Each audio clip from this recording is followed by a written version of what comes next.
it kind of dawned on me.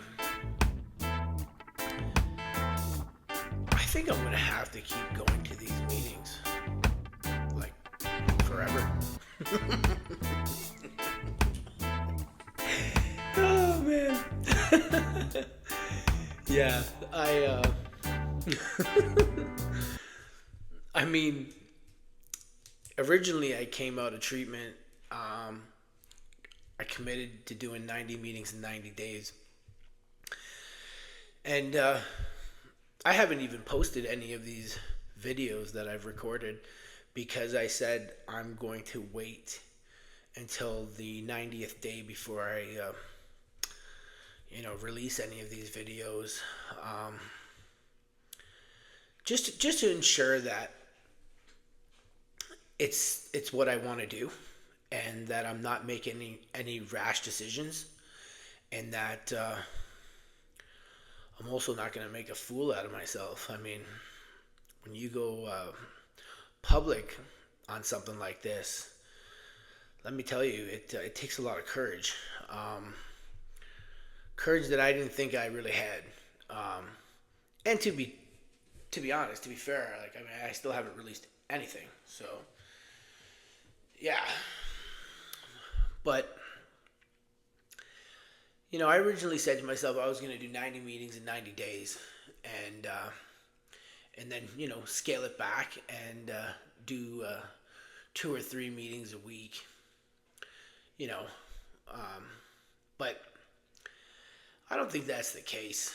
I really don't think that's the case. I don't think I can afford to take a day off in my first year. Because I know one thing. I know if I go to a meeting a day, I'll remain clean and sober. I know that.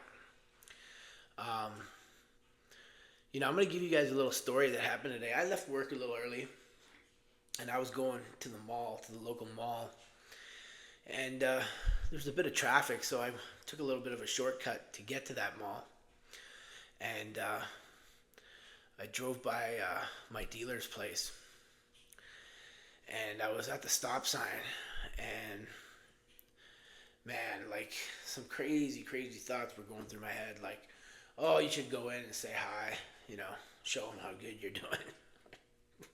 You kidding me? Show them how good you're doing, buddy. What? This? Let me tell you, this disease is freaking cunning, baffling, and all of the above. Like, this is crazy. Can you imagine? I'm gonna go in there and show them how good I'm doing. I'm sitting at 4 months.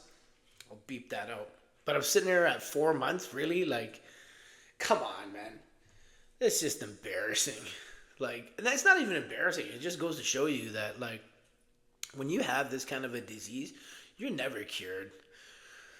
You will live with this for the rest of your life. I mean, I hope and pray that it gets a better and easier in terms of having some of these thoughts. But a wise man in the program once told me, he said, thoughts are just thoughts. Everyone has thoughts. It's the action that matters. And, that's why in this program, these cliches really do work one day at a time. You can always say no to the first one because it's true. It's true. You really, really have to take this one day at a time for as long as you want to remain sober. Because the minute you don't take it a day at a time and you start thinking about the future, you start thinking about the past, that's where this disease kind of wants me. And I'm not saying that this is for everybody. I really don't know. I'm just, again, let me reiterate. I'm just sharing my journey and my experience. There might be some people in the program that may not have to go every day to a meeting. And you know what? Good for them. Great for them, actually. Great for them. But I just don't think that I'm that type of guy. I mean, like, look what happened today. Like, honestly, literally, if I didn't have that 4-month chip, which is purple, my favorite color, if it wasn't sitting in my cup holder, because I was starting to sweat. Like I started having some crazy ideas, and then finally I landed on the, oh, we're just gonna go in, say what's up to the homies, and show them how good you're doing. So I look over and I see the chip, and I grab it. This is all happening at the stop sign, by the way. There's no one behind me. But I'm looking at this chip, and I'm like, hell no. I'm not gonna like. Are you kidding? Do you have any idea what I went through to get to this point? You know, look. This is a. I'd like to think that this is like a, PG-13 program. I'm not gonna tell you exactly what happened, right? And maybe I will one day, but not now. I don't want to get into specifics. Just understand, you don't go to treatment for the third freaking time if it's not bad. And when you are at treatment, like I said, like it's you, man. It's just you and a God of your understanding, your higher power. That's it. Because let me tell you, your mom ain't going there with you. Your father ain't going there with you. Rest in peace. My wife isn't going in there with me. Either are my brothers or my best friends. Or any of you guys out there that are looking in on this. None of you, okay? It's me. And, you spend 2 months in a treatment center. You got a lot of nights you're staying up and you're thinking. There's a lot of sleepless nights sometimes, I'm not going to lie. Like, there's a lot of sweat and tears that, and that's fine. The tears are fine because the tears mean that you're healing. But, and I'm talking like some serious tears, serious tears. Those were kind of like the greatest moments too. They ended up being the greatest moments. I don't think I would even be here if it wasn't for the tears that I shed in treatment. Straight up. And that's what it's all about, in my opinion. I mean, if you really, really want it and you want to heal, you have to be willing and able to let the past go and forgive yourself. That's the biggest thing. Forgiveness. I'm going to do a whole talk on forgiveness. It's forgiveness is it's tough because you have to start by forgiving yourself before you can make amends to anybody else. Like, you got to make amends with yourself, and that's where it takes a lot for a woman to woman up, a man to man up and do. It's not easy.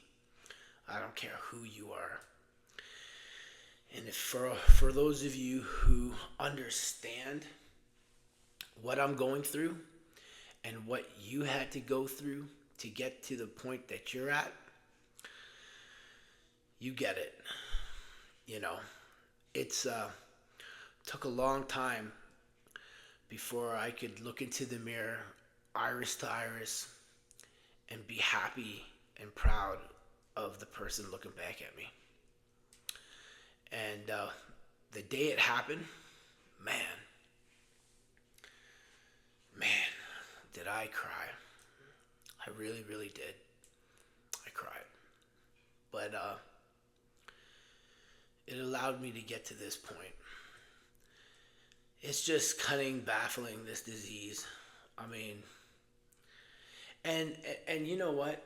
It's everything. Like, it's everything. It's not one thing. Like, I've been there, man. I've been there. I've tried. Oh, I've tried just smoking weed. I've tried just doing this. I've tried just doing that. I've tried just drinking beer. I've tried, like, that. No, man. It doesn't work.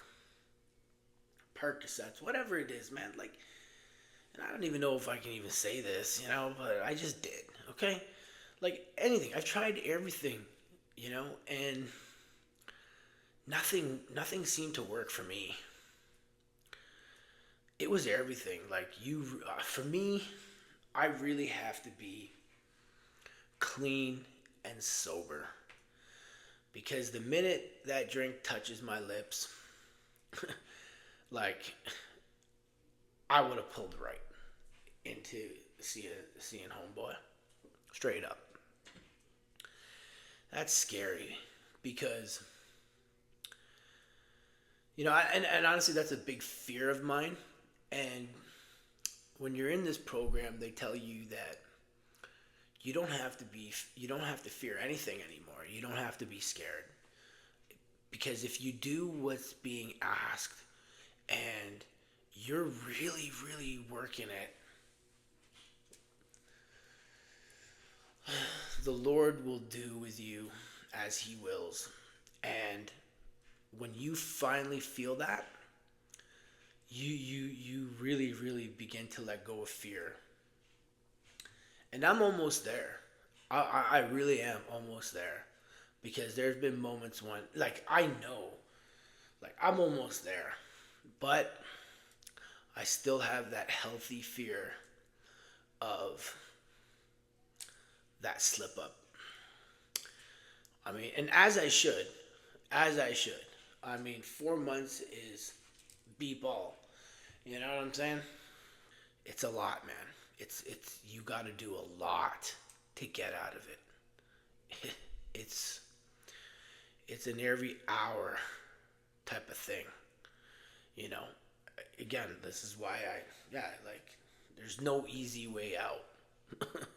you know, every day is like fighting the Russian.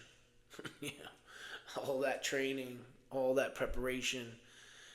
You particularly in early sobriety. You know, you miss a prayer, you miss a meeting, man, that's a crack in your armor that the enemy can exploit. So that being said, I really appreciate you all tuning in, and God bless you all, and have a good night.